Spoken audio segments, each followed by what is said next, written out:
Le 11 janvier 2013, la France lance seule une offensive surprise au Mali. La France, à la demande du président du Mali, s'est engagée hier pour appuyer l'armée malienne face à l'agression terroriste qui menace toute l'Afrique de l'Ouest.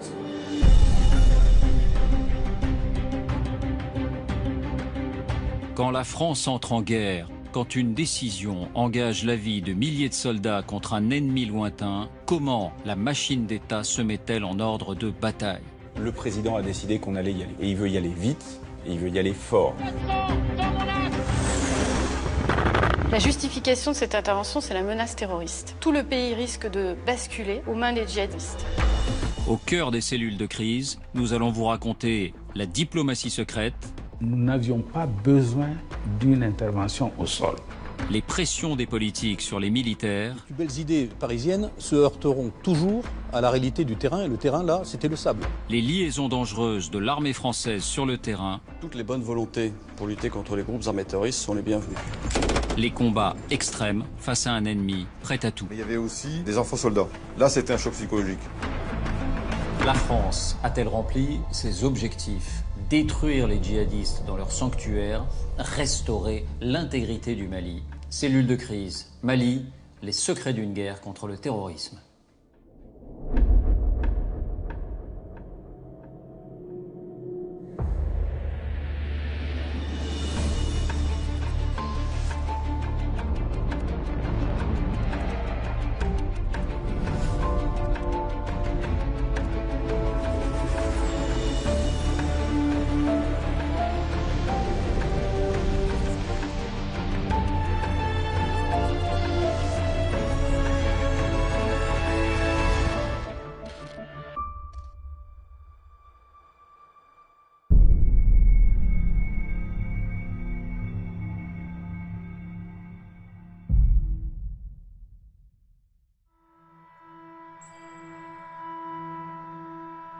La première alerte est donnée à Creil, par des opérateurs de la très secrète direction du renseignement militaire.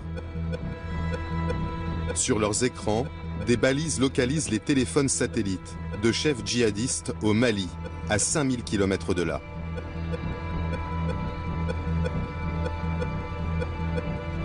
Les cibles se savent écouter et communiquent au minimum. Mais la surveillance électromagnétique permet de suivre les déplacements de leur téléphone.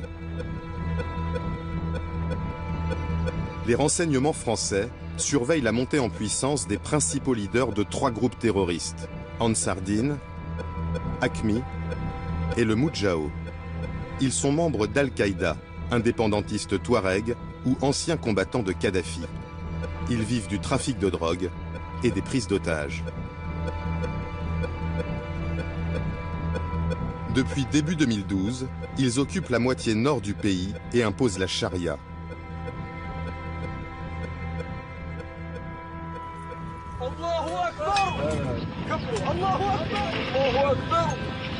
Ces images de destruction des mausolées de Tombouctou font le tour du monde. Ce message est envoyé à la France, aux États-Unis et à tous les pays de l'OTAN. Leur dire que les Moudjahidines sont prêts à l'offensive à n'importe quel moment. Pour la première fois, ces groupes jusque-là autonomes sont en train de s'allier. Ils sont estimés à plus de 1500 combattants.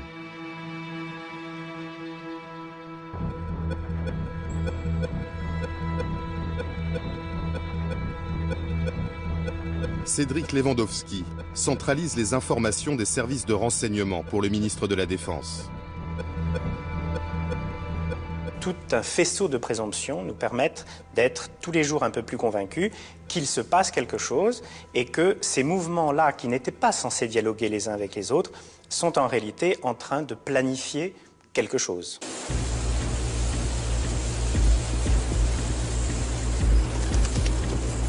Un Hercule C-130 des forces spéciales françaises est envoyé au-dessus du Mali. Il filme des mouvements de pick-up qui confirment les écoutes.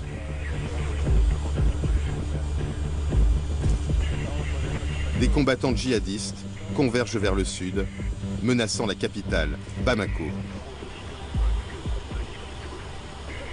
On a du renseignement avec des caméras au-dessus de cette colonne, relativement haut pour ne pas être visible du sol, et qui nous a permis de dire à nos autorités politiques et militaires, si on ne fait rien maintenant, il sera trop tard après.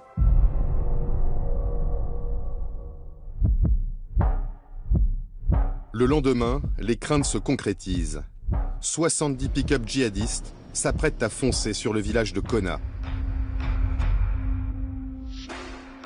Pour la première fois, ils franchissent la frontière virtuelle entre le nord qu'ils occupent et le sud du pays.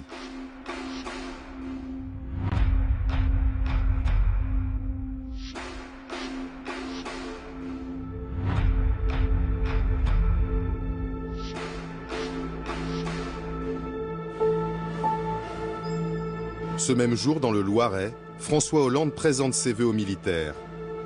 Il se montre préoccupé par la crise au Mali.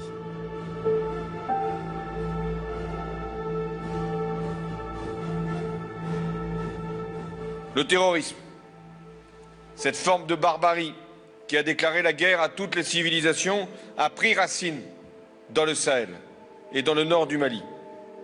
Le Conseil de sécurité, à notre initiative... Mais le chef des armées réaffirme la ligne tenue depuis des mois. C'est à la communauté internationale d'intervenir. La France, avec l'Union européenne, participera à la formation des forces armées. À la fois celle du Mali et celle des Africains. Officiellement, la France n'interviendra pas à la place des Africains.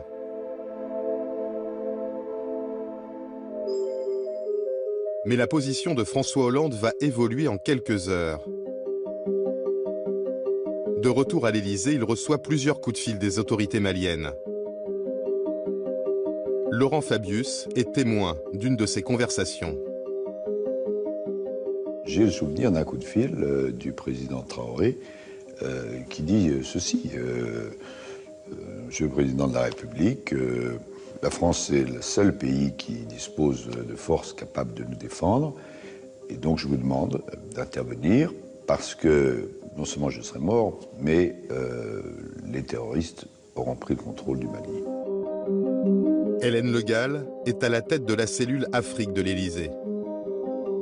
Depuis des mois, le président prépare avec les chefs d'État de la région une force africaine, mais il faut du temps. Ce qui va se passer sur le terrain, le regroupement de tous ces djihadistes, en fait, va précipiter les choses et va obliger à une intervention beaucoup plus rapide, beaucoup plus robuste.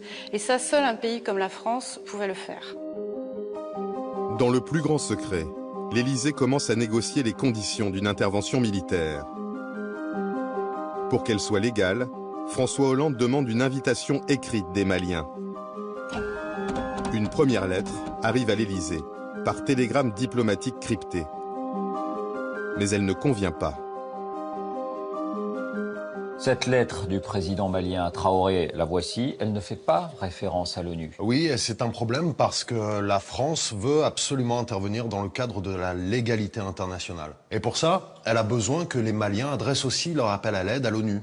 Et il y a une autre difficulté sur cette lettre, elle est trop précise. Elle fait référence à une intervention aérienne immédiate. Or, le 9 janvier, la France est convaincue qu'elle devra intervenir au sol parce qu'elle pense que l'armée malienne en pleine débâcle n'est pas capable de faire face à l'avancée des pick-up djihadistes. Et donc cette lettre limiterait la marge de manœuvre de l'armée française. Cette lettre demandait une intervention militaire rapide, une intervention aérienne. C'est précisé, une intervention aérienne. Nous n'avions pas besoin d'une intervention au sol, parce que l'armée malienne était quand même prête à poursuivre les terroristes au sol. Et du coup, Traoré demande un appui aérien dans sa première lettre. Il pense que ça va suffire pour stopper l'avancée des djihadistes. Et deuxièmement, il est, je pense, assez réticent aussi à une intervention militaire complète sur le sol malien. Et Dioncounda Traoré et les autorités maliennes sont assez crispés sur ce sujet-là. Les conseillers ministériels français planchent sur les modifications qu'ils vont demander aux Maliens. En fait, on leur donne les termes de la lettre qui nous conviendraient et on échange avec les autorités maliennes qui nous refont une lettre dans la même journée où le Mali demande officiellement le soutien militaire de la France. Ces tractations diplomatiques restent secrètes. Publiquement, il n'est toujours pas question de lancer une action militaire au Mali.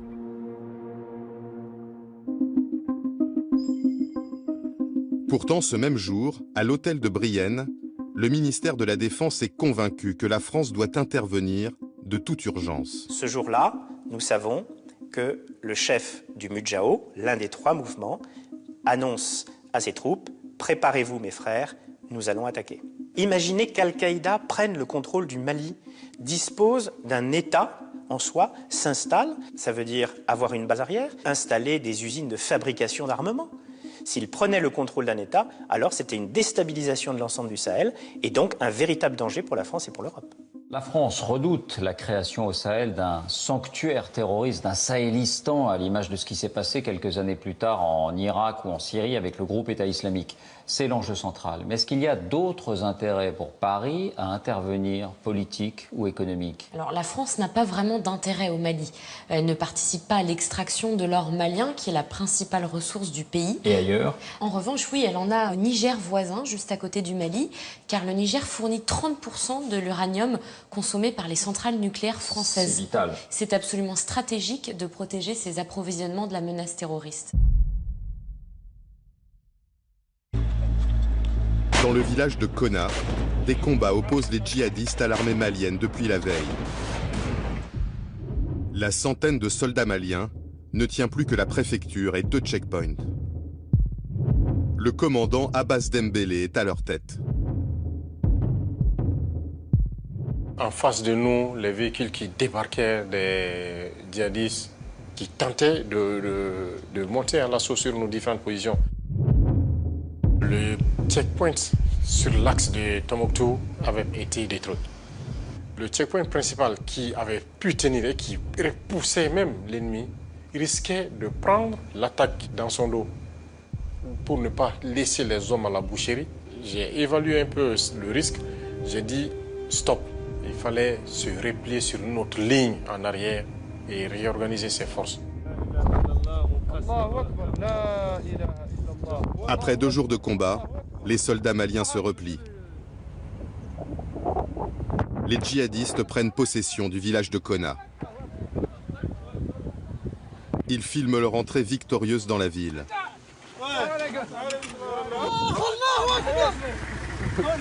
Ils s'emparent des armes, des munitions, des blindés abandonnés par l'armée malienne.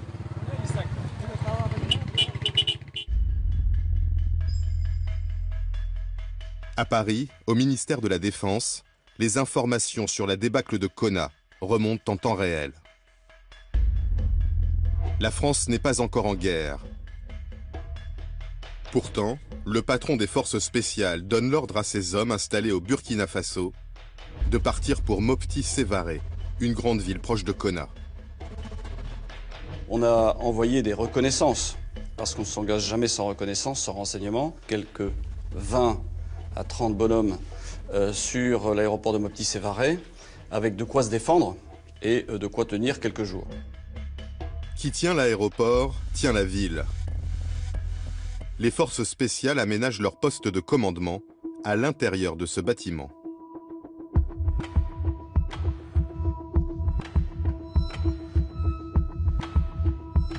Là, on a un appui conséquent. C'est un démultiplicateur de force. Leur nombre importe peu, mais chacun des éléments de cette force a plusieurs capacités. Ce n'est pas des soldats ordinaires. Ces hommes des forces spéciales interviennent pour des missions délicates, sur des terrains où la France n'est pas présente officiellement. Ils opèrent discrètement depuis 4 ans, dans la région du Sahel. Sur place, ils s'appuient sur le responsable de l'aéroport. Ils sont venus, ils me disent, bon, ne courez pas des journalistes, pas d'autres personnes. Nous, c'est toi seul qu'on reconnaît à l'aéroport. N'importe quelle personne qui doit rentrer doit passer par toi et tu nous informes. La nuit tombée, des renforts continuent d'arriver. Une centaine d'hommes qui ne passent pas inaperçus. Officiellement, la France n'est pas en guerre. Des journalistes pourraient poser des questions. À Bamako, l'ambassadeur de France anticipe les fuites. Dans l'urgence, je sollicite de Paris des éléments de langage. Qu'est-ce qu'on doit dire aux médias qui vont, à la population, qui vont bien s'apercevoir qu'un avion militaire français s'est posé sur le sol malien et d'un commun accord avec les Maliens, on dit voilà, reprise de la coopération. Dans la nuit, l'Élysée obtient un ultime feu vert. Le Conseil de sécurité des Nations Unies appelle à aider l'armée malienne. La France a un cadre légal, des forces sur place. Elle peut intervenir.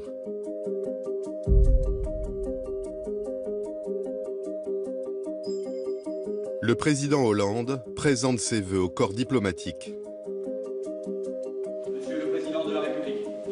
La veille, il affirmait encore que la France n'interviendrait pas au Mali. Cette fois, il prend tout le monde de court. Nous sommes face à une agression caractérisée. J'ai donc décidé que la France répondra aux côtés de nos partenaires africains à la demande des autorités maliennes.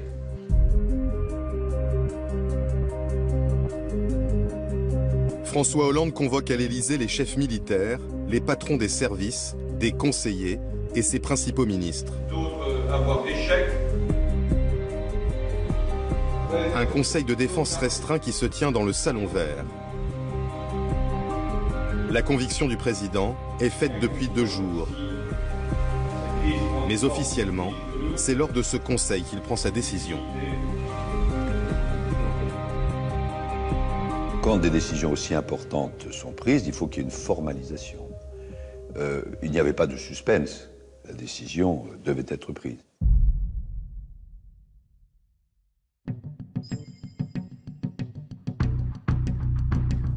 Dès la fin du Conseil de défense, le chef d'état-major des armées rejoint un bunker enfoui sous le boulevard Saint-Germain. Le CPCO, le Centre de planification et de conduite des opérations, va mettre en œuvre les ordres de François Hollande. Le président a décidé qu'on allait y aller. Voilà. Et il veut y aller vite, et il veut y aller fort. On est vraiment là dans l'opération coup de poing qui vise à donner un signal extrêmement fort à la fois à la communauté internationale et à la fois à l'ennemi que la fête est finie et que l'engagement de la France va être extrêmement fort et brutal. Dans la cellule de crise, une trentaine d'officiers de tous les corps d'armée, des agents du renseignement et des forces spéciales. Ils planifient les opérations en amont et les suivent en temps réel. Mon général. Voilà, je vous appelle pour le capitaine de vaisseau Pierre Vendier déroule immédiatement un scénario mis sur pied depuis des mois. On avait dans notre coffre une sorte de liste de courses en se disant si la guerre commence, voilà ce qu'il faut faire. Par exemple, comment utiliser les troupes qui sont en Côte d'Ivoire. Et donc on connaissait parfaitement le délai qu'il fallait pour les troupes en Côte d'Ivoire pour aller au Mali. Une fois que le CEMA dit on y va, je sors ma liste de courses, je réunis mon équipe et je leur dis ok, c'est parti. La cellule de crise mobilise les bases françaises d'Afrique de l'Ouest. À N'Djamena, une unité de 50 hommes reçoit l'ordre de partir en urgence pour le Mali.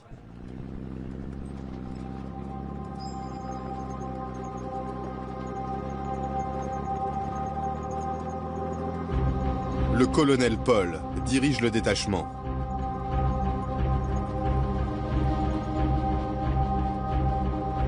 C'est à la fois une surprise parce que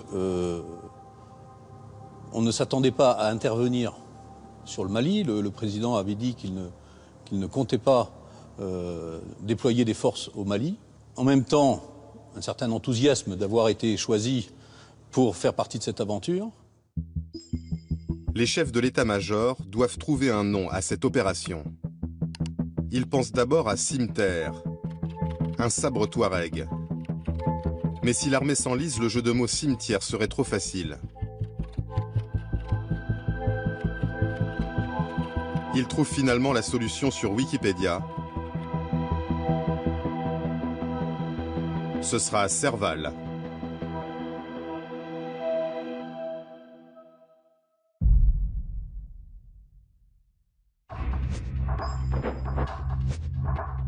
Les forces spéciales sont pour l'instant les seules en mesure de mener les combats. elles reçoivent l'ordre de bombarder les pick-up djihadistes qui se rapprochent de Mopti Sévaré. À ce moment-là, le moyen le plus efficace et le plus rapide, c'est d'utiliser les hélicoptères de combat, en l'occurrence des gazelles qui étaient celles que nous avions sur place, équipées d'un côté d'une mitrailleuse et de l'autre côté de missiles anti-chars, qui sont allés en vol, je vais dire, au contact de cette colonne de djihadistes.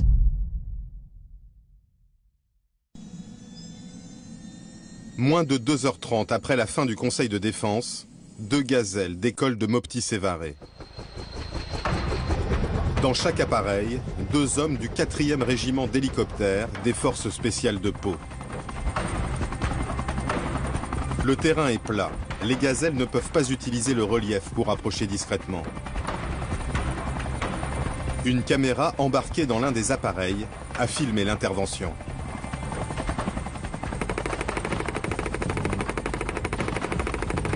La gazelle ouvre le feu sur une cible au sol.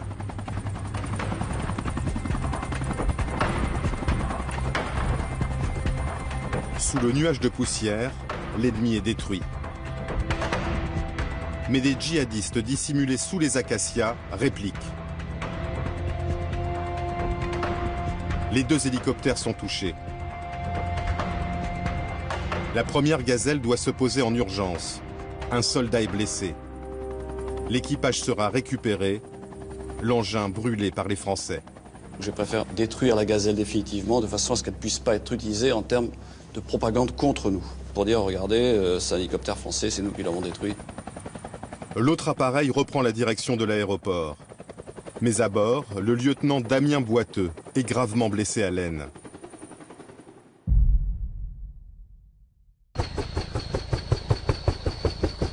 Le soldat a perdu énormément de sang quand la gazelle atterrit à Mopti Sévaré.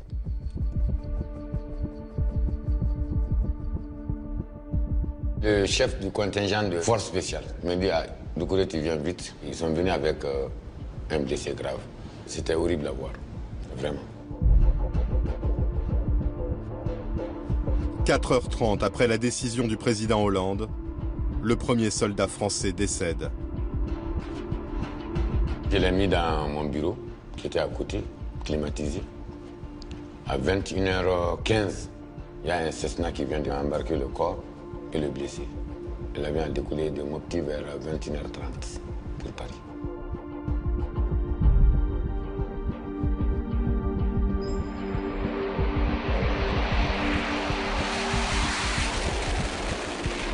Après les hélicoptères, des Mirage 2000 de l'armée de l'air entrent en action. Ils vont lâcher leurs bombes sur les positions ennemies autour de Konna. Dès la fin de la première journée, l'offensive des djihadistes est stoppée. Au premier soir de l'intervention, la colonne est donc stoppée, mais pourquoi envoyer des gazelles, ces vieux hélicoptères, pas blindés, qui doivent voler bas pour tirer et qui sont donc plus vulnérables? On n'est pas les seuls à se poser cette question. Les parlementaires membres de la commission de la défense ont élaboré ce rapport sur l'opération Serval. Et dans ce rapport, ils soulignent la vulnérabilité intrinsèque des gazelles. Et quelle est la réponse de l'armée? Eh bien, le général Gomard, qui est le patron des forces spéciales, lui, il assume son choix. Pour lui, c'est l'urgence qui prime. Il faut arrêter les djihadistes le plus rapidement possible. Et ces gazelles qui sont positionnées au Burkina Faso sont à seulement 2h30 de Konna. Mais en fait, il y avait une autre possibilité parce qu'en 2013, la France dispose de Mirage 2000 qui sont basés au Tchad. Ces engins volent beaucoup plus haut et plus vite que les gazelles des forces spéciales et hors de portée des tirs des djihadistes. Alors, ces Mirages pouvaient intervenir en 3h30 à Konna. 3h30 donc pour les Mirages, 2h30 pour les gazelles. La question se pose et même des militaires se la posent bien sûr hors caméra. Était-on vraiment à 1 heure près pour frapper les colonnes de djihadistes? Oui, et puis il y a une autre différence entre les chasseurs de l'armée de l'air et les hélicoptères des forces spéciales. Les forces spéciales, elles peuvent engager le combat dans la plus grande discrétion. Elles n'ont pas besoin que la France soit officiellement engagée dans un conflit, comme elles le font aujourd'hui en Libye, en Irak ou en Syrie. C'est l'autre interrogation de cette première journée. À quelle heure ont vraiment commencé les frappes? Pour l'armée française, c'est clair, elles ont débuté dans l'après-midi, mais vous êtes allé sur le terrain et vous avez entendu une autre version. Oui, à Konna, des habitants nous racontent que les frappes françaises auraient débuté dès le matin du vendredi 11 janvier. Drissa Maïga est agriculteur à Konna. Le matin du 11 janvier, alors que la France n'est pas entrée en guerre, il profite d'une accalmie dans les combats entre djihadistes et armées maliennes pour aller vérifier ses cultures. Il est à 300 mètres de sa maison quand il aperçoit un hélicoptère.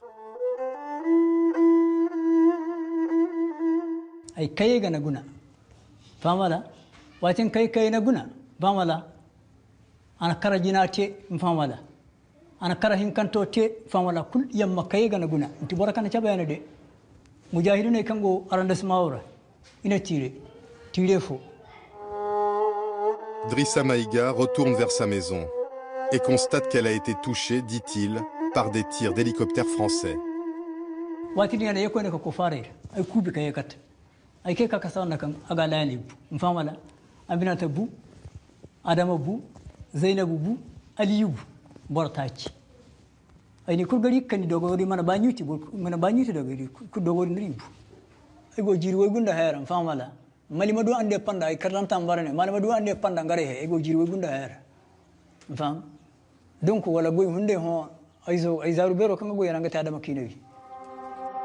Sur place, d'autres témoins racontent des frappes de l'armée française dès le matin du vendredi 11 janvier. Les hélicos de combat faisaient cap sur Konna, un hélico de combat avec des missiles, avec des mitrailleuses. Tout le monde sait ce que ça fait, c'est pas pour aller patrouiller. À partir du 11 déjà au matin, il y a eu des bombardements ou des frappes des hélicos françaises sur les résiduels ennemis qui se trouvaient déjà encore à Konna. Les autorités françaises maintiennent leur version. Il n'y a eu aucune frappe d'hélicoptère avant le déclenchement officiel de la guerre, le vendredi après-midi, ni aucune victime collatérale. Très clairement, là-dessus, je peux être tout à fait définitif. Les premières frappes ont lieu à 16h via le détachement des forces spéciales. Il n'y a pas de frappe avant la décision du président de la République qui est prise pendant le Conseil de défense qui, lui, se tient à 11h30 à l'Élysée. Deux versions s'opposent, celle des Maliens, celle des Français, qui démentent tout dommage collatéral. 3 ans après, où en est-on ? Alors depuis 3 ans, la famille Maïga, qui affirme que 4 de ses membres ont été tués, ne se résigne pas. Elle cherche à obtenir réparation auprès des autorités françaises. Alors elle s'est par exemple tournée vers l'ambassade de France à Bamako ou vers des bases militaires françaises au Mali. Mais après toutes ces démarches, elle s'est finalement vue opposer par un procureur malien ce document. Alors c'est un SOFA, c'est en français un accord sur le statut des forces militaires. Il est signé entre la France et le Mali et précise notamment le statut juridique des soldats français lorsqu'ils interviennent sur le sol malien. Ça signifie que quand la France entre en guerre, elle signe des contrats. Effectivement, et ce contrat prévoit toutes sortes de choses, toutes bêtes et très concrètes, comme par exemple que les soldats français ont le droit de conduire avec leur permis français sur le sol malien. Mais il y a aussi un article, pour le coup, là, qui m'a davantage étonnée. C'est l'article 9, qui dit que la partie malienne prend à sa charge la réparation des dommages causés aux biens ou aux personnes, y compris lorsque la partie française en est à l'origine. Autrement dit, si la France tue des civils, par exemple lors de raids, elle n'est pas juridiquement responsable. Non, la famille Maïga ne peut pas se retourner contre la France pour obtenir réparation. Elle ne peut se retourner que contre l'État malien. Exactement, c'est le Mali qui doit prendre à sa charge toutes les indemnisations, même si la famille Maïga arrivait à prouver que les Français sont responsables de ces frappes. Et qu'a-t-elle obtenu ? Alors pour l'instant, la famille Maïga n'a rien obtenu. Alors ça peut paraître choquant, la lecture de cet article, mais la réalité est la suivante, c'est que la France décide de s'engager pour sauver les institutions maliennes. La contrepartie, c'est qu'effectivement, s'il y a des dommages collatéraux, ce qui se produit dans pratiquement toutes les opérations militaires, on ne voudrait pas que les soldats français soient poursuivis par une juridiction nationale ou internationale.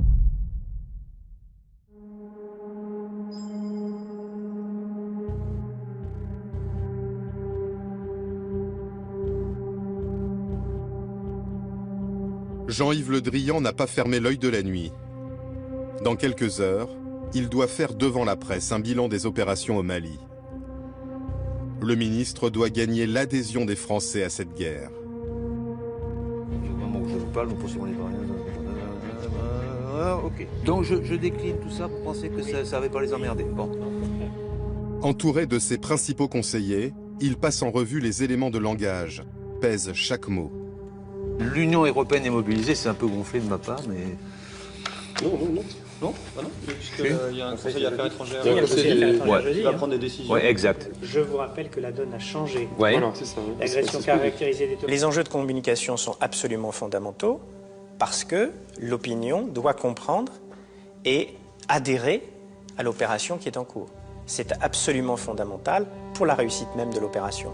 Donc oui, nous devons être extrêmement précis et d'expliquer ce qui est en train de se placer, c'est vrai, pour un pays, dans un pays qui est malgré tout relativement lointain dans le quotidien de chacun d'entre nous. À 65 ans, ce fidèle du président Hollande est spécialiste depuis toujours des questions de défense. C'est sa première guerre, un premier soldat est mort. Bien, mesdames, messieurs, je viens devant vous ce matin avec le chef d'état-major des armées dans une situation de gravité. La France est engagée dans un combat sans merci contre le terrorisme où qu'il se trouve. Malheureusement, l'un de nos pilotes, le lieutenant Boiteux, du 4e RHC de Pau, a été mortellement blessé. J'en viens maintenant au deuxième théâtre. Le ministre parle d'un deuxième théâtre. Il révèle que la veille, une autre opération ultra secrète a eu lieu en Somalie. On est à 6000 km du Mali, à l'autre bout du continent africain, et la DGSE tente de libérer un otage. Et cet otage, il a un statut particulier. Effectivement, cet otage, c'est Denis Alex. Il appartient à la DGSE, il est membre du service Action, et depuis 3 ans et demi, il est retenu en captivité par un groupe islamiste, les Chebab. Depuis, la DGSE mobilise de gros moyens pour essayer de le libérer. Et elle va finir par le localiser. Denis Alex va finalement être localisé à 100 km au sud de la capitale somalienne, Mogadiscio, dans ce petit village de Boulomarer. Et en décembre 2012, François Hollande va donner son feu vert à l'opération de libération. Cette opération, elle a un nom, c'est l'opération Musisi. Cette tentative de libération, elle a lieu le même jour que le lancement de la guerre au Mali. Est-ce qu'il y a un lien entre les deux? Selon les autorités, il y aurait des raisons bien précises. C'est une nuit dite de niveau 5, c'est-à-dire une nuit noire absolue, parce que les coefficients de marée sont également favorables et parce que les conditions météorologiques, telles qu'on pouvait les attendre, étaient idéales. Et donc, c'était oui, cette nuit du 11 au 12 janvier à 3 h du matin, que se trouvait le moment idéal pour intervenir en Somalie. Évidemment que c'est un hasard total qui a fait que les 3 mouvements djihadistes au Mali, qui ne sont absolument pas reliés au Chebab de Somalie, il n'y a aucune histoire à se raconter dans ce domaine-là, eux décidaient de foncer vers le sud. C'est le hasard complet de la petite et de la grande histoire.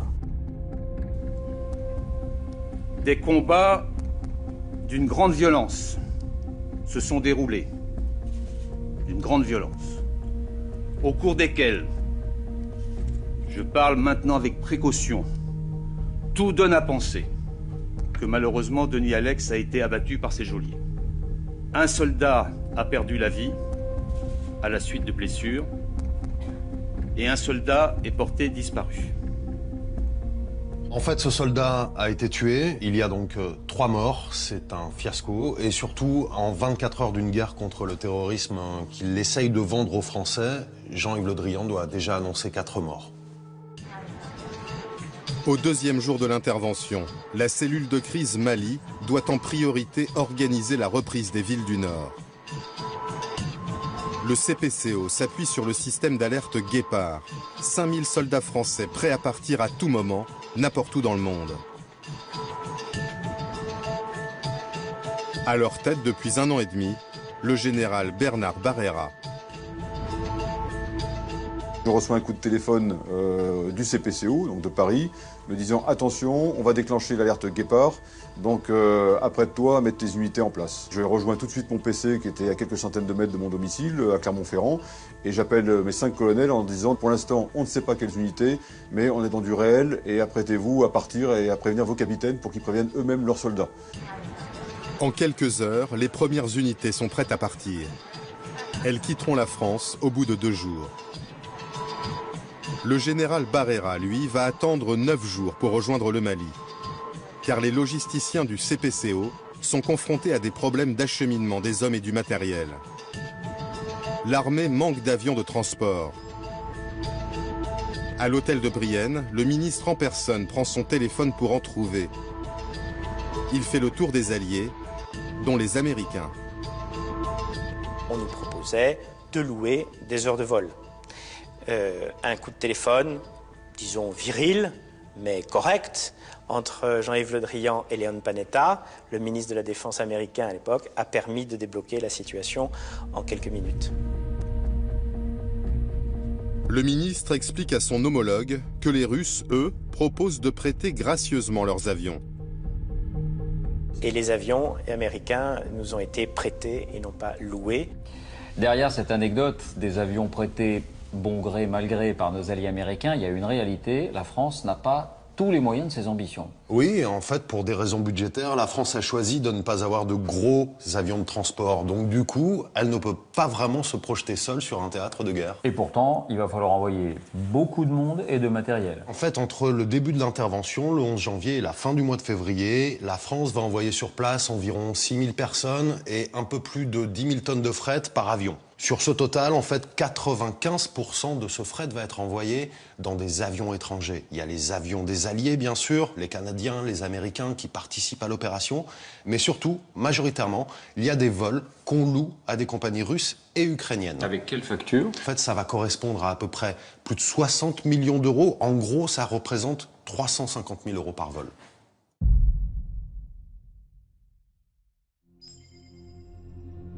Après les premières frappes pour arrêter les pick-up, le CPCO veut détruire les bases arrières des djihadistes, dans le nord du Mali.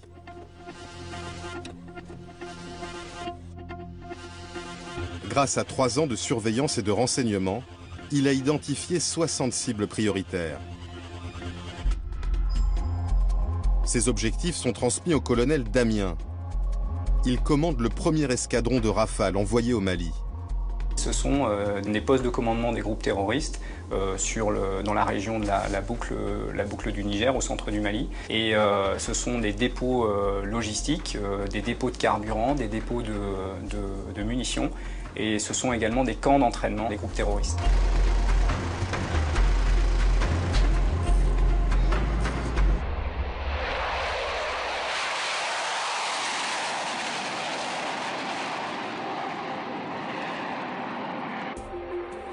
L'escadron du colonel Damien est obligé de faire un détour.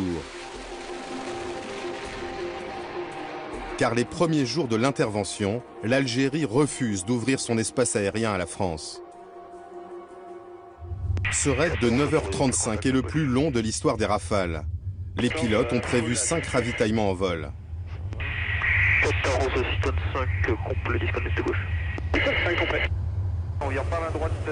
En milieu d'après-midi, ils larguent leurs 24 bombes sur la région de Gao. Combien de temps encore? 7 secondes.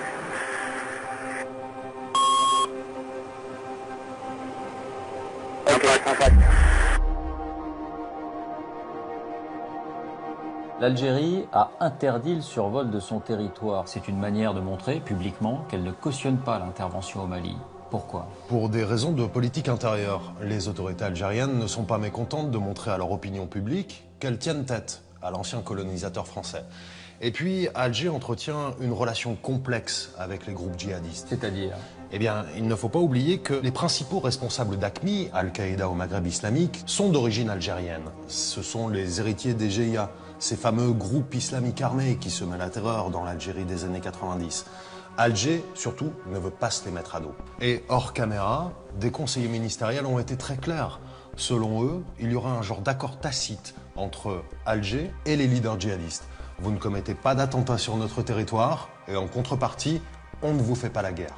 D'ailleurs, certains djihadistes trouveraient même refuge dans le sud algérien. Finalement, sous la pression de la France, l'Algérie va autoriser les avions français à survoler son territoire, mais en toute confidentialité. Ça ne doit pas sortir, mais ça va sortir.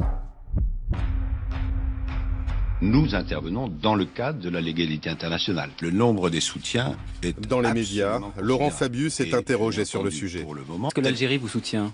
Alors, nous avons eu des contacts avec l'Algérie. L'Algérie a autorisé sans limitation le survol de son territoire, ce qui est quelque chose de significatif, dont je remercie les autorités algériennes.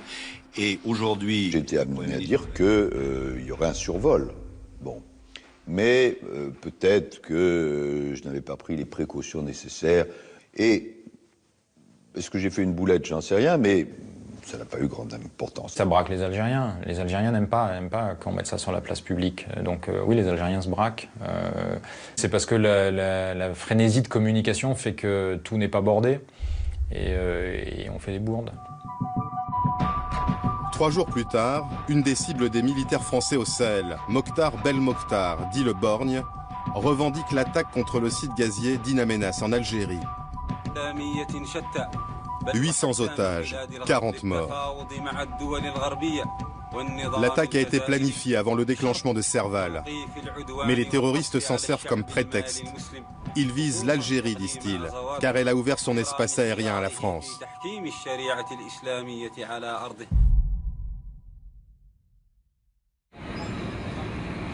Le colonel Paul et 900 hommes, les premiers arrivés sur le terrain, sont toujours cantonnés à l'aéroport. Ils attendent encore du matériel et des munitions. Seule une compagnie de 140 soldats fait route vers le nord pour prendre le relais des forces spéciales. Elles n'ont pas cessé d'avancer. Leur mission, empêcher les djihadistes de gagner du terrain.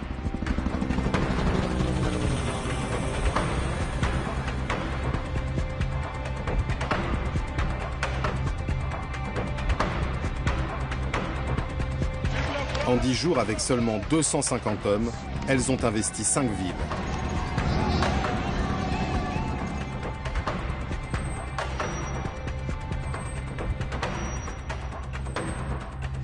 C'est quand même une drôle de guerre. Si on a bien compris, au 10e jour de l'intervention, seules les forces spéciales mènent les combats, 250 hommes, pas plus. Oui, ça peut paraître incroyable, mais il faut dire que les forces spéciales sont particulièrement adaptées à ce genre de conflit, dans lequel l'ennemi est très mobile, il fuit, et surtout, elles ont une supériorité technologique. C'est-à-dire? Alors vous allez le voir sur cette vidéo tournée par l'armée, qu'on a fait décrypter par un ancien de ses soldats d'élite. C'est la vidéo d'une opération. Exactement. On aperçoit des commandos au sol, ils sont en train de s'approcher d'un buisson.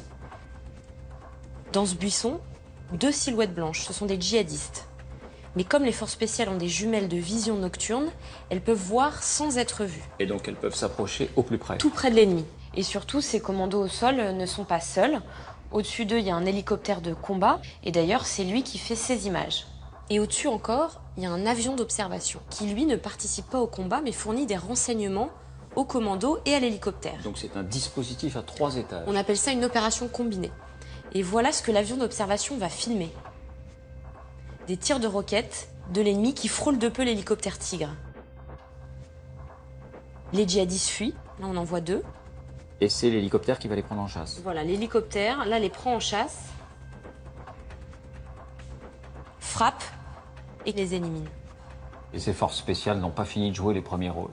Et non, car l'état-major va confier à ces forces spéciales la prochaine étape stratégique de cette guerre.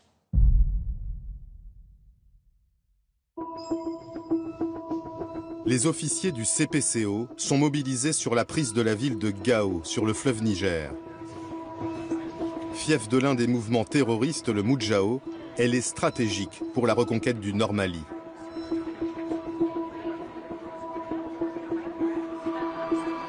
Dans notre idée, c'est partir de Sévaré Mopti, aller prendre Gao, puisqu'il y a un pont, le seul pont en dur qui traverse le Niger, et puis de remonter vers la frontière au nord du Mali pour empêcher les djihadistes de s'enfuir vers l'extérieur, vers le Niger, vers l'Algérie, etc.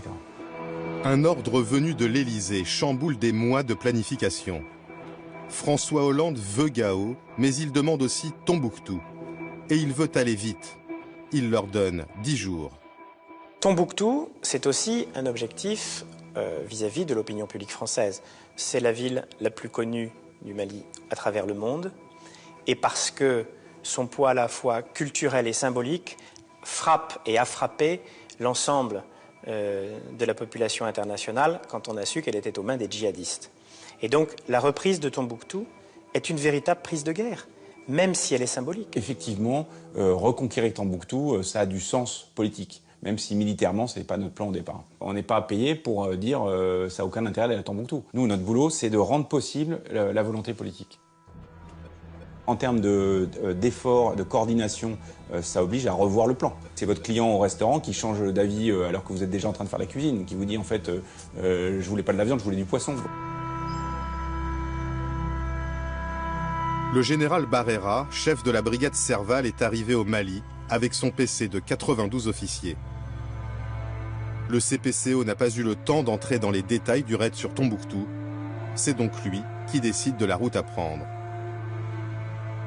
On se dit, bon, par où passer? Et donc là, il y a trois options. Soit la route goudronnée qui arrive directement sur Tombouctou.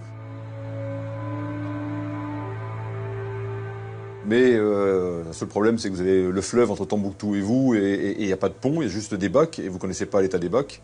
La deuxième solution, c'est de faire tout le tour en passant par Gao du fleuve Niger et d'arriver donc par l'est de Tombouctou. C'est long, et vous ne connaissez pas non plus la route, enfin en tout cas la piste de sable qui se situe de ce côté-là. Et puis finalement, vous avez la route qui est la plus sûre, mais qui est en même temps la plus, allez, on va le dire, la plus dégueulasse, parce que c'est du sable, c'est des marécages. Et c'est aussi la route qu'a pris Joffre au siècle dernier pour prendre Tombouctou. Donc historiquement, je me dis, si les anciens sont passés par là, c'est aussi parce que c'est vraiment la meilleure route à prendre.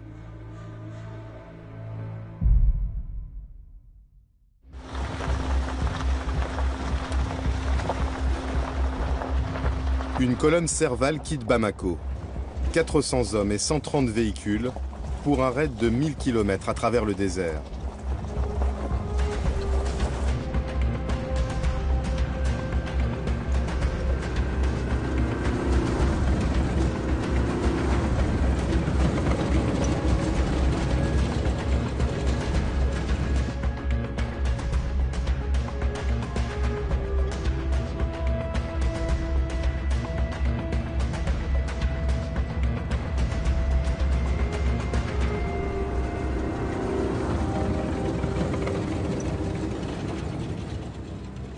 Les hommes du colonel Paul ont 4 jours pour atteindre Tombouctou.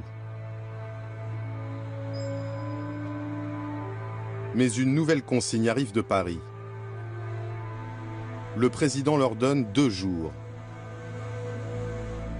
Il faut encore accélérer. Le président suit les opérations chaque jour pour voir où en sont les différents déplacements, les avancées de l'armée française sur le terrain. Et donc, il insiste à chaque rencontre avec les responsables militaires ou du ministère de la Défense pour aller vite.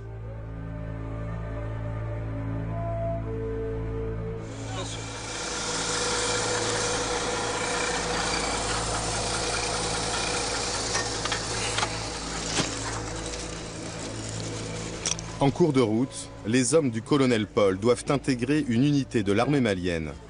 Une autre consigne de Paris. Notre mission principale, c'est pour Tombouctou, d'accord? Faut pas qu'on oublie ça. Ensuite, on pourra lancer des fouilles à droite. Nous ne voulions pas, nous, que notre intervention soit perçue comme l'intervention d'une puissance extérieure, d'un occupant, parce que ça aurait été, non pas immédiatement, mais à terme, l'échec absolu. Donc les instructions qui ont été données, c'est qu'à chaque fois que c'était possible, nous opérions avec les forces maliennes. C'est une question politique, de stratégie. Tout de suite, ça peut prendre, je peux te guider jusqu'à là. Mais l'armée malienne manque de moyens et d'expérience. Ils sont morts à l'intérieur? Ils sont morts.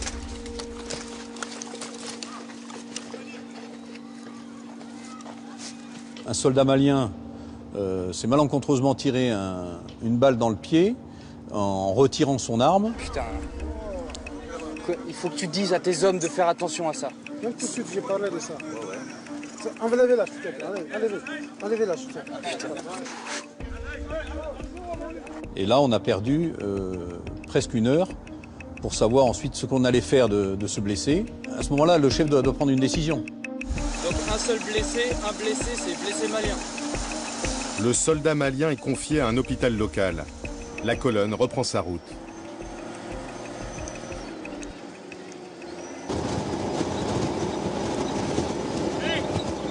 Faudrait qu'ils ralentissent, on n'est plus en liaison avec les autres là. À Paris, l'état-major suit la progression de la colonne grâce aux drones. À l'arrière, les véhicules logistiques les plus lourds s'enlisent. L'Élysée s'impatiente. J'aurais été ravi d'ailleurs que les penseurs stratégiques de certains cercles parisiens soient venus m'encourager de leurs conseils. J'aurais été ravi qu'ils viennent aussi avec moi pour comprendre que le terrain commande. Le terrain commande. Les plus belles idées parisiennes se heurteront toujours à la réalité du terrain, et le terrain, là, c'était le sable. L'objectif présidentiel de prendre simultanément Gao et Tombouctou le lendemain est hors d'atteinte.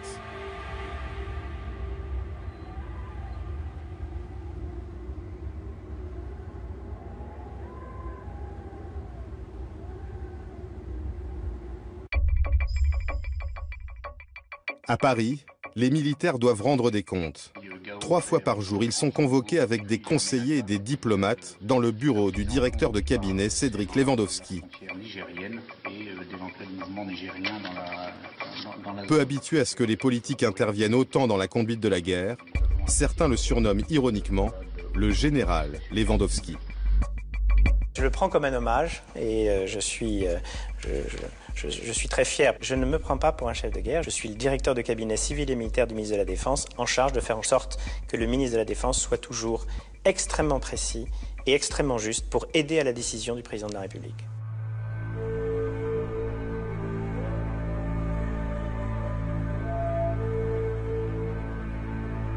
Au 15e jour d'opération, les forces spéciales roulent vers la ville stratégique de Gao.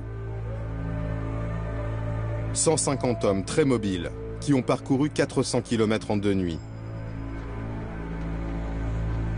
Sans attendre les renforts d'une colonne Serval partie de Bamako, ils reçoivent l'ordre d'attaquer les 2 points clés de la ville. Gao était assez compliqué parce qu'il y avait à la fois le pont sur le fleuve Niger et l'aéroport. Les deux étaient tenus par des groupes armés terroristes. Donc on a monté une manœuvre en même temps, prise du pont par le sol et par la route, prise de l'aéroport par les airs avec un posé d'assaut. Michel, 30 ans, commande une quarantaine d'hommes des forces spéciales chargés de prendre le pont à l'entrée sud de la ville de Gao. Si jamais le pont est détruit, ou alors si le pont reste aux mains des djihadistes, il va falloir monter une manœuvre extrêmement coûteuse en temps pour franchir le Niger, en sachant qu'il n'y a pas de pont sur plusieurs centaines de kilomètres, que ça va donc grandement complexifier l'opération Serval, et surtout que ça va laisser le temps aux djihadistes de préparer une manœuvre défensive à base d'embuscades, de mines et d'engins explosifs improvisés. Les djihadistes ont installé leur checkpoint à l'entrée sud du pont, dans une zone habitée.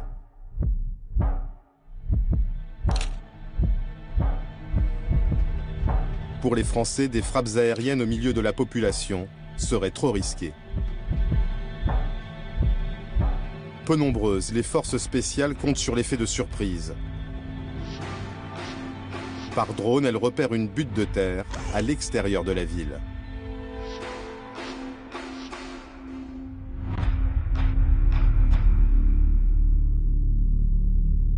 À 23 h, les forces spéciales se prépositionnent sur ce point haut. L'ennemi ne s'attend pas à un assaut aussi imminent.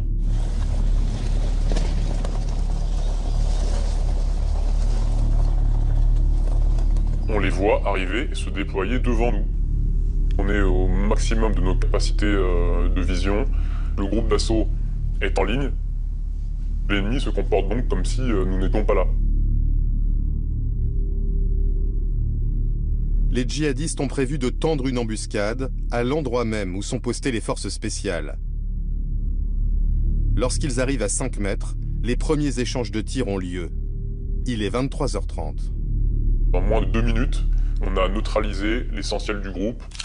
Quelques minutes après, une très forte déflagration et un éclair devant nous nous surprend. Cette explosion, c'est le véhicule qui était au bord de la route, qui était en fait un véhicule piégé, destiné à nous arrêter pour faciliter l'embuscade ennemie.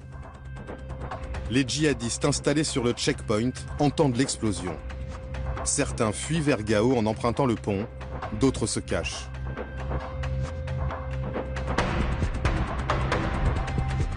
Ensuite, il nous reste à progresser jusqu'au pont.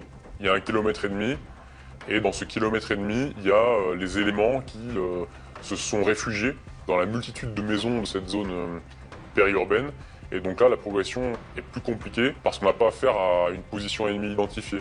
On a des tirs sporadiques, on est harcelé, et donc on doit progresser de manière très méthodique. À 1h du matin, l'unité du commandant Michel s'empare du pont. Cette même nuit, malgré des véhicules qui obstruent la piste, un avion des forces spéciales se pose sur l'aéroport. Sans même couper ses moteurs, il débarque un commando et repart aussitôt. L'aéroport est pris sans résistance. En tant que patron des forces spéciales, j'ai pas voulu rentrer dans la ville.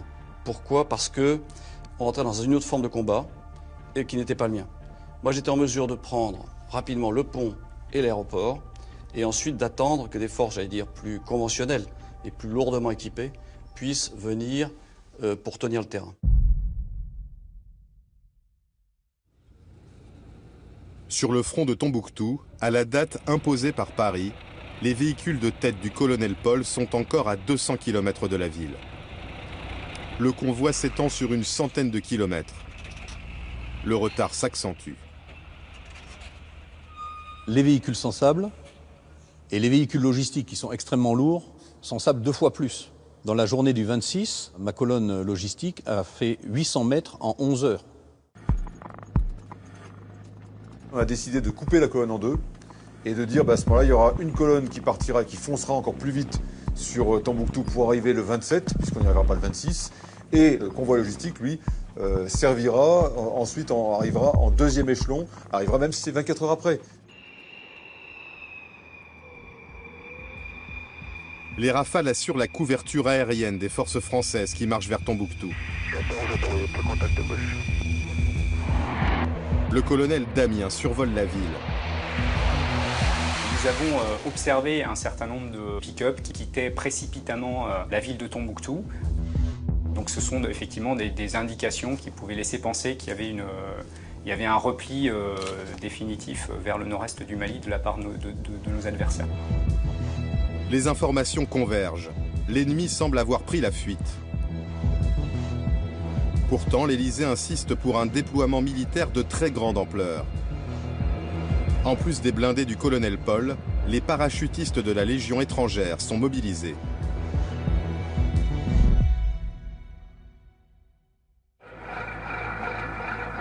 Le 27 janvier à 23 h, les blindés du colonel Paul s'apprêtent à prendre l'aéroport de Tombouctou.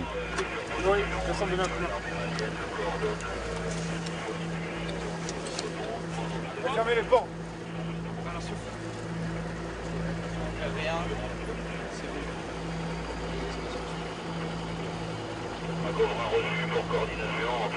Au même moment, 246 parachutistes sautent sur la ville. L'un des 2 drones dont dispose l'armée au début de cette guerre a été réquisitionné spécialement pour filmer l'opération. Ces images seront distribuées aux chaînes de télévision.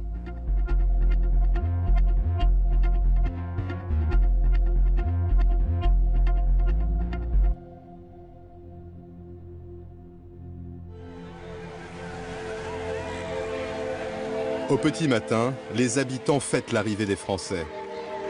Tombouctou est tombé sans un coup de feu. Au 18e jour de l'intervention, les soldats de l'armée conventionnelle n'ont toujours pas affronté l'ennemi.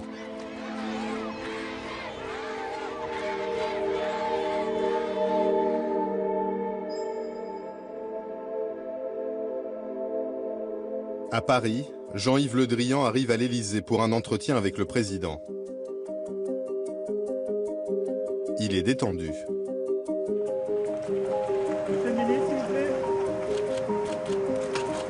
La ville de Tombouctou est tombée, on a fait des parachutages cette nuit et les forces françaises et maliennes tiennent Tombouctou. Et vous venez lui annoncer? Je lui ai déjà prévenu ce matin, cette nuit. Bon, bah, tu félicites aussi les militaires, hein, donc... Non, oui, je trouve. La manœuvre a été bonne. Malgré les... Oui. Euphorique, François Hollande veut se rendre à Tombouctou dans les 48 heures. Son cabinet lui demande 5 jours pour organiser le voyage en toute sécurité.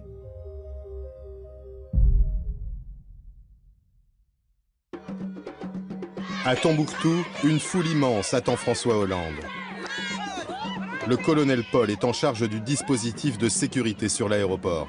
3 ou 4 minutes avant que l'avion qui a amené le président n'atterrisse, le gouverneur de Tombouctou est arrivé avec une dizaine d'habitants de Tombouctou et un chameau qu'il comptait, m'annonce-t-il, offrir au président, puisque c'est la tradition, lorsqu'une haute personnalité vient, on offre un chameau. Et donc, 3 minutes avant que l'avion ne se pose, j'ai mon chameau et je ne sais pas quoi en faire.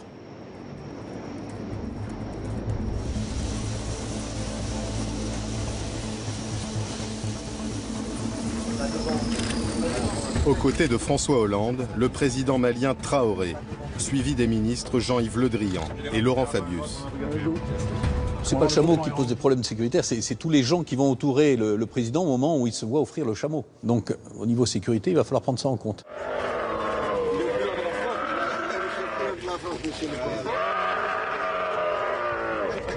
Je l'utiliserai autant que je pourrai comme moyen de transport. Mais je me souviendrai longtemps. Le président a fait savoir qu'il souhaite s'entretenir avec les chefs militaires du terrain, mais en privé. Il s'agit d'organiser une mini-cellule de crise, mais à laquelle on ne peut pas associer le président malien.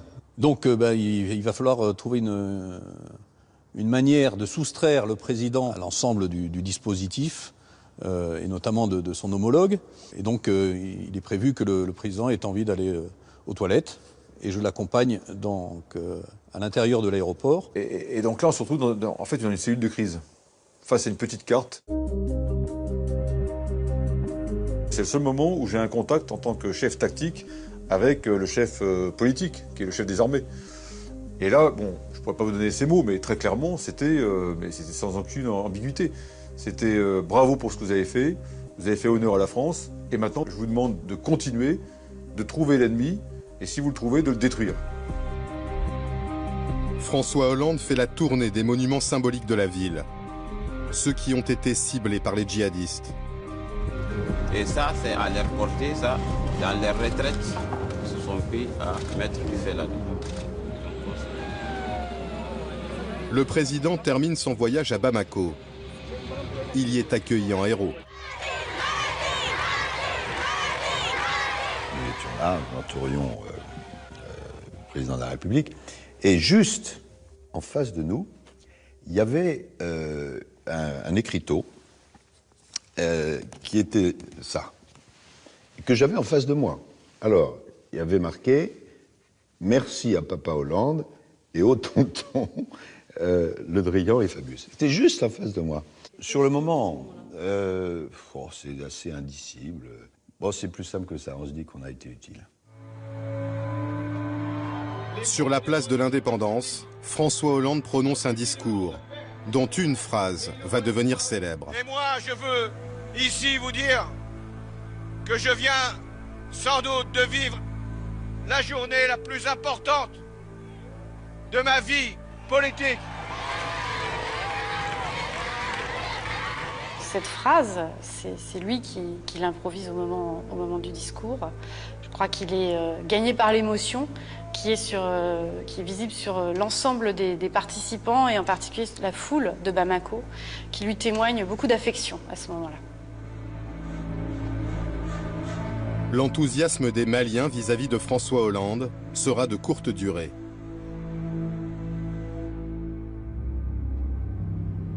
La question des Touaregs, ces tribus berbères qui vivent au nord du Mali, va semer la discorde.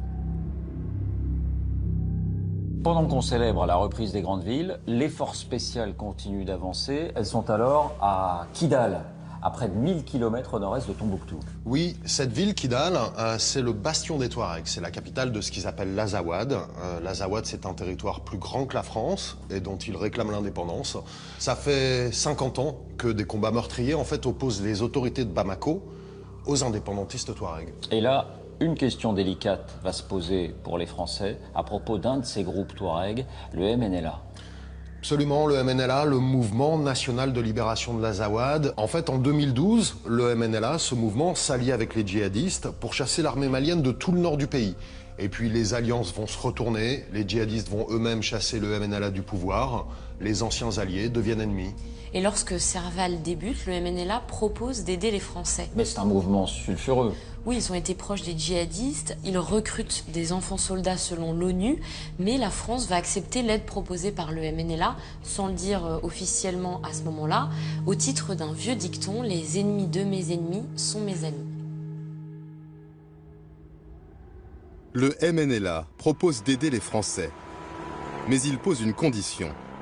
L'armée malienne ne doit pas entrer dans Kidal. Les Français doivent venir seuls. À l'ambassade à Bamako, Christian Rouillet est catégorique. Il ne faut pas se compromettre avec les rebelles Touaregs. Pour nous, la principale menace est AQMI et la mouvance djihadiste. Mais pour les Maliens, c'est le MNLA qui est la première menace. Pourquoi? Parce que c'est le MNLA qui a lancé l'offensive et c'est le MNLA qui conteste l'unité du Mali.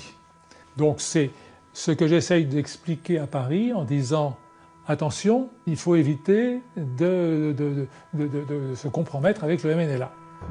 Mais le Quai d'Orsay passe outre les recommandations de l'ambassadeur.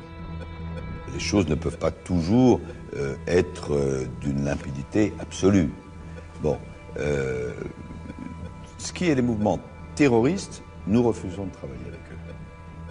Mais il y a des personnes qui sont dans une situation un peu intermédiaire, et là, le rôle de nos services, c'est d'essayer de les amener du bon côté.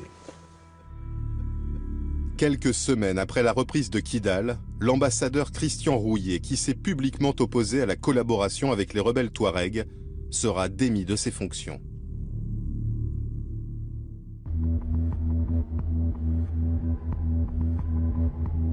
Comme convenu avec le MNLA, les forces spéciales ont pris le contrôle de la ville sans associer les soldats maliens. L'armée malienne n'a pas réellement pris possession de Kidal comme ailleurs, parce que l'armée française s'est interposée. Alors il faut qu'on nous explique. Il faut qu'on nous explique. Moi, je suis militaire. Mon combat était de neutraliser les groupes armés terroristes. Donc toutes les bonnes volontés pour lutter contre les groupes armés terroristes sont les bienvenues.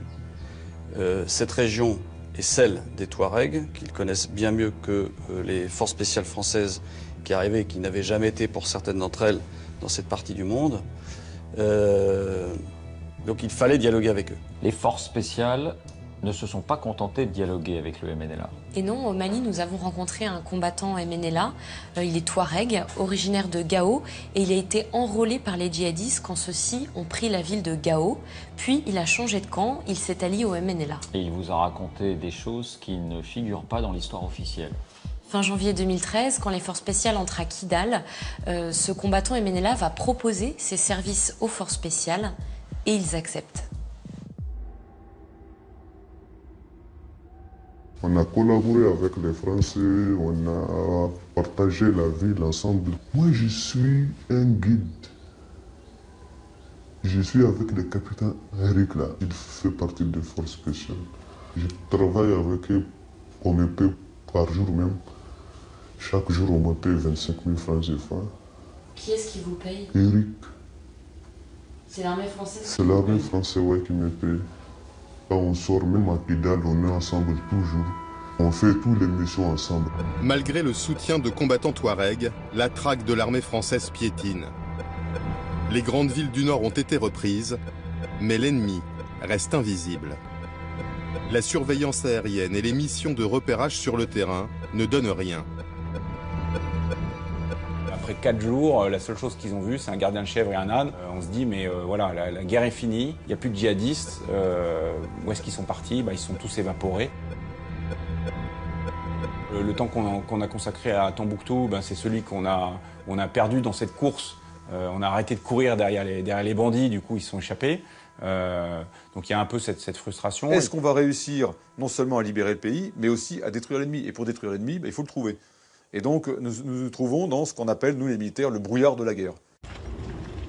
Le général Barrera envoie les parachutistes de la Légion étrangère quadriller le nord de l'Adrar des Iforas.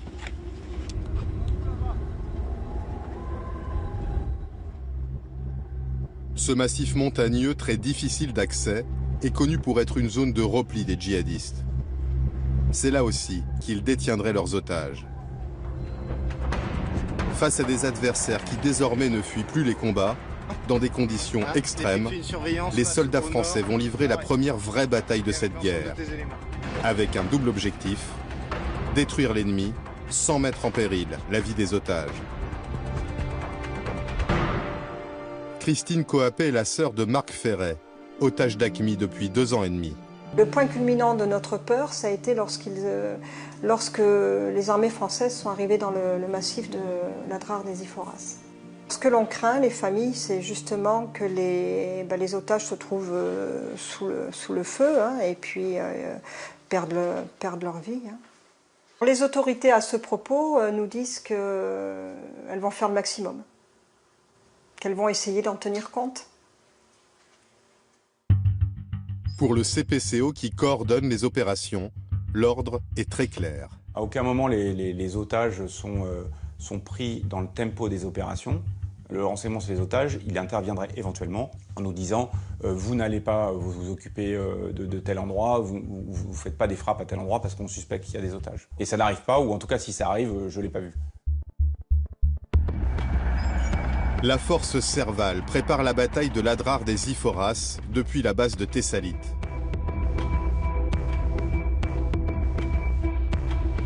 Le général Barrera est convaincu que l'ennemi se dissimule dans l'Amététaï, la seule vallée du massif où l'eau est facilement accessible.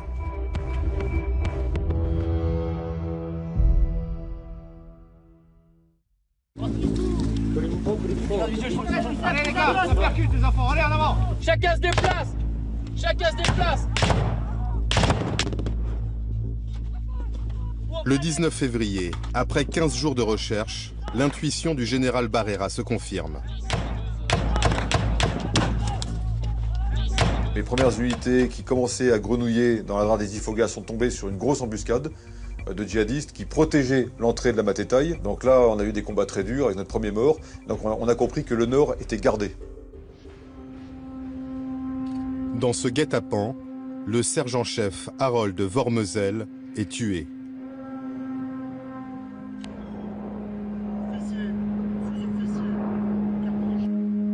C'est le 2e mort de Serval, mais l'ennemi est localisé. Très clairement, on s'est dit quelle est la meilleure manœuvre pour pouvoir ensuite aller les chercher et détruire. Donc on a fait en fait une opération en tenaille. Les blindés attaquent à l'ouest. Les parachutistes les surprennent par le nord. Et pour l'entrée est de la vallée, les Français font appel à l'armée tchadienne.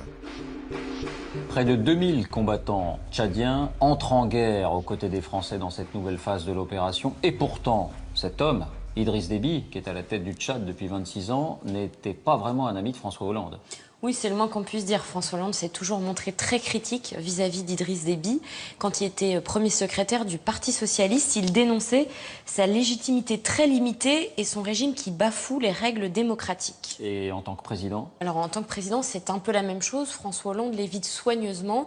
Il a même annulé une visite qui était prévue depuis bien longtemps, qui devait se dérouler à l'Élysée le 8 octobre 2012. Le problème, c'est que quand Serval démarre, François Hollande, il est bien obligé de reconnaître que c'est lui, Idriss Déby, qui dispose de l'armée la plus puissante de la région. Du coup, en fait, il est un peu le seul à pouvoir l'épauler. Donc il redevient fréquentable. Oui, il redevient fréquentable et même là, indispensable. Tous ceux qui étaient prêts à contribuer à cette lutte contre le terrorisme, le président était tout à fait d'accord pour qu'on travaille ensemble. Les Tchadiens ont une connaissance du terrain malien dans la mesure où il ressemble, par sa géographie, au terrain tchadien. Et donc, ils ont une expérience militaire importante de guérilla, de guerre sur ce type de terrain. La collaboration avec les Français, les Tchadiens vont la payer très cher. En une seule journée, à l'entrée est de la vallée de la Mététaille, 27 soldats tchadiens vont être tués et plus de 70 autres vont être blessés. Fin février, 2000 soldats français combattent dans la Drare. Les logisticiens du CPCO doivent prendre en compte des températures extrêmes et un terrain particulièrement hostile. Et en fait, ce qu'on suit assez vite, c'est le taux d'indisponibilité médicale. Et donc, en fait, on voit jour après jour les chiffres des coups de chaleur, donc des soldats qui sont incapacités par coup de chaleur, qui montent. Des psychologues sont envoyés en soutien sur la base de Thessalite, ainsi que des aumôniers militaires.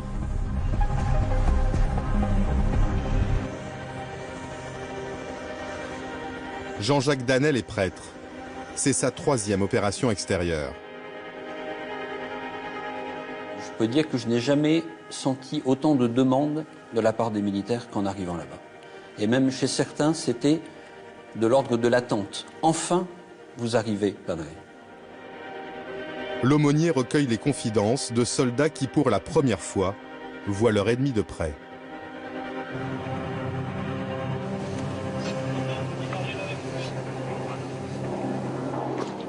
Entendez bien, ok? Moi, copain, d'accord? Toi, tu vas te lever deux mains, comme ça, ok? Vas-y, doucement. Allez, viens. Écartez le dispositif, on sait jamais. Ce jour-là, sous les cadavres, un survivant. On a découvert qu'en face de nous, il y avait non seulement des djihadistes, mais il y avait aussi des enfants soldats. Donc plus petits, qui portaient les gourdes, les munitions, et qui étaient engagés en première ligne. Là, c'était un choc psychologique. Voilà. Stop, bouge plus. Prends vêtements, lève. Bouge plus. Stop. Vêtements, Clovis.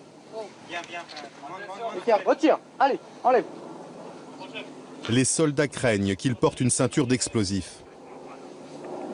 Ok. Pose ici. Voilà. Je confirme le compte rendu. 4 personnels détruits et 1 prisonnier. Ce jeune garçon sera remis à l'armée malienne. Lorsque les soldats sont face à des enfants kamikazes, l'épreuve est beaucoup plus douloureuse. En quelques secondes, le soldat doit décider qu'est-ce que je fais. Est-ce que je le laisse s'avancer vers moi en sachant qu'il va sans doute actionner sa ceinture d'explosifs, ou est-ce que je le, excusez-moi ce terme affreux, neutralise? Alors j'ai un souvenir assez net, voilà, d'un de ces militaires. Voilà, militaire, c'est voilà, un Polynésien, un type très costaud, très grand, et il était devant moi un peu comme un enfant. Parce que précisément, il avait dû tirer sur un enfant soldat. Et il m'a dit, Padre, je n'oublierai jamais ça de ma vie, parce qu'après je me suis dit, ce gamin, il pourrait être mon fils, il pourrait être mon petit frère. Et après il a rajouté, il faut que je vous le dise à vous, parce qu'une fois qu'on sera parti d'ici, je n'en parlerai plus jamais. Pendant les 3 premiers mois de conflit, l'armée française prend en charge 40 blessés psychologiques, presque autant que les 47 blessés au combat.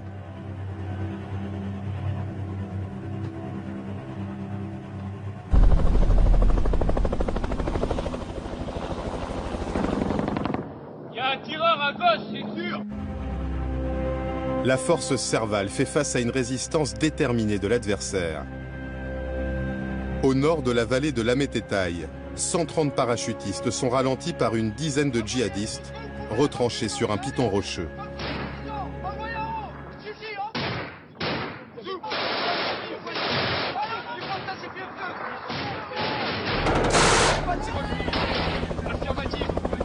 Deux assauts des Français sont repoussés.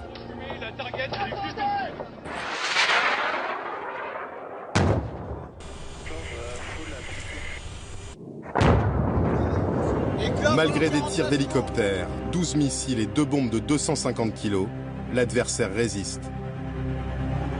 Le caporal-chef, Cédric Charenton, 26 ans, est mortellement touché à la tête. Après 9 heures de combat, les parachutistes renoncent et contournent par l'est. Un seul djihadiste a été tué, les autres prendront la fuite pendant la nuit. Il a fallu avancer de rocher en rocher, il a fallu passer ensuite derrière des massifs, escalader des bunkers de pierre. Et donc ça a été des combats très violents où il fallait éviter de se retrouver imbriqué. Quand je dis imbriqué, c'est que l'ennemi vous laisse passer et vous tire dans le dos. L'Adrar des Iphoras est reconquis pas à pas, au prix de frappes massives. 400 dans mon axe, 400 dans mon axe. Ok, c'est bon, visuel.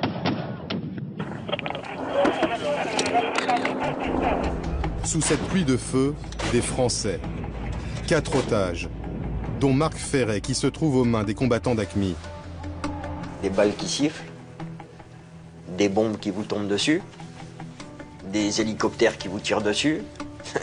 Ça tombe de partout, quoi. Gauche, je redescends, des places sur la gauche, d'accord?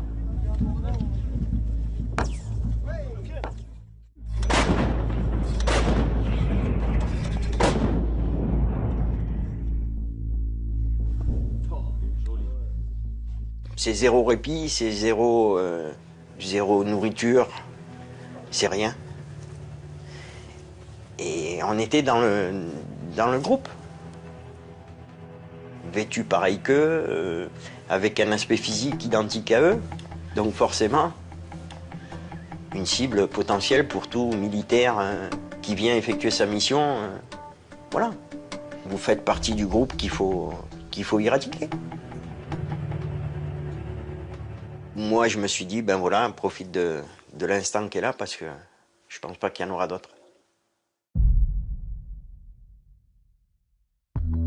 Les conditions de détention des otages vont encore se durcir. Jean fait partie d'une unité de renseignement chargée d'intercepter les conversations radio des djihadistes. Une mission confidentielle qu'il a accepté de raconter. Pour protéger son anonymat, nous avons reconstitué l'entretien. On était donc en poste à l'entrée d'une vallée, à écouter ce qui se passait.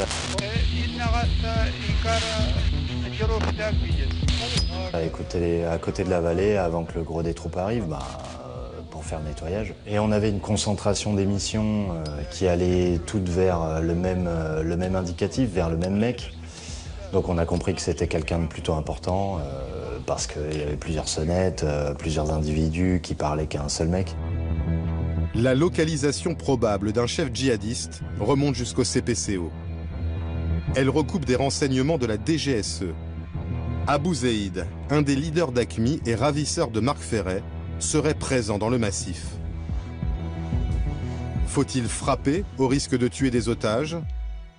Après débat, l'état-major donne le feu vert au général Barrera. Et donc on a fait tirer très rapidement 3 bombes antipersonnelles et 12 obus de canon César sur la position.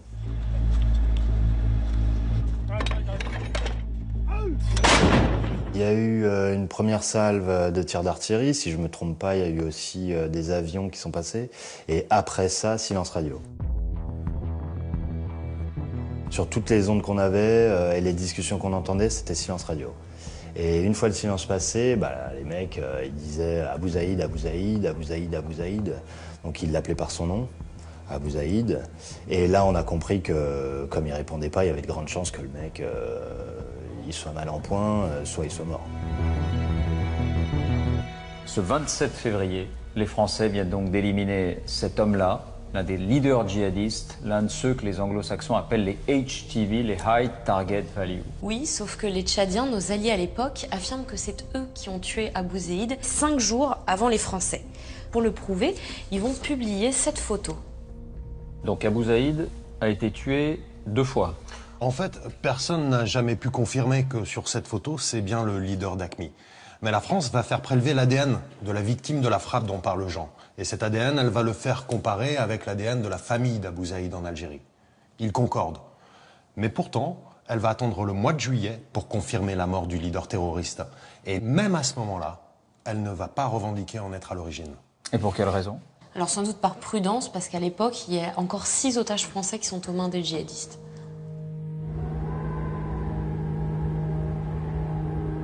Après la mort d'Abou Zeïd, les ravisseurs parviennent à exfiltrer les otages de l'Adrar des Iphoras, malgré les soldats français qui quadrillent le massif.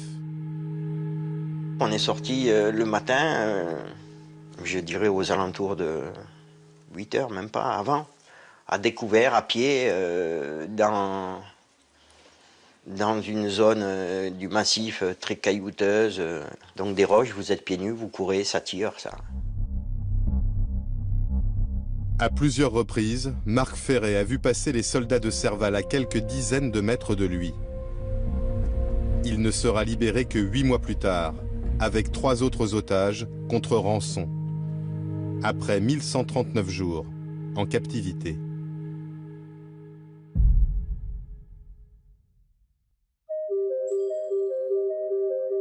La parole est à monsieur Jean-Yves Le Drian, ministre de la Défense.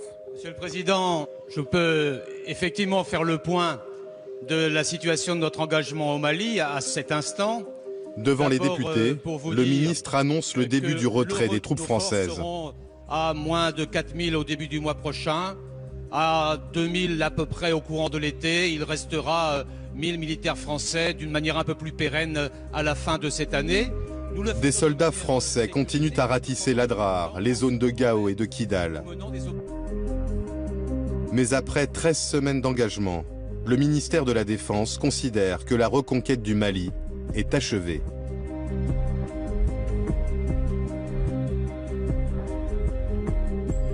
Votre sacrifice rappelle à la nation l'âpreté des combats livrés au Nord Mali en particulier.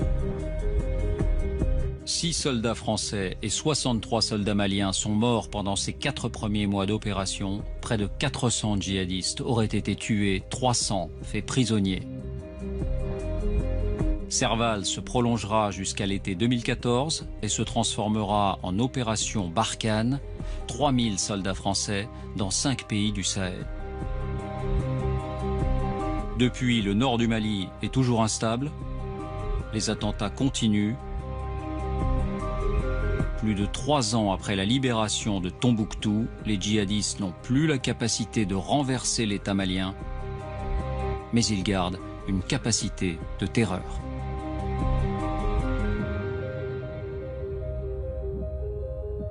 Bonsoir Monsieur le Ministre. Bonsoir. Et bienvenue dans notre cellule de crise.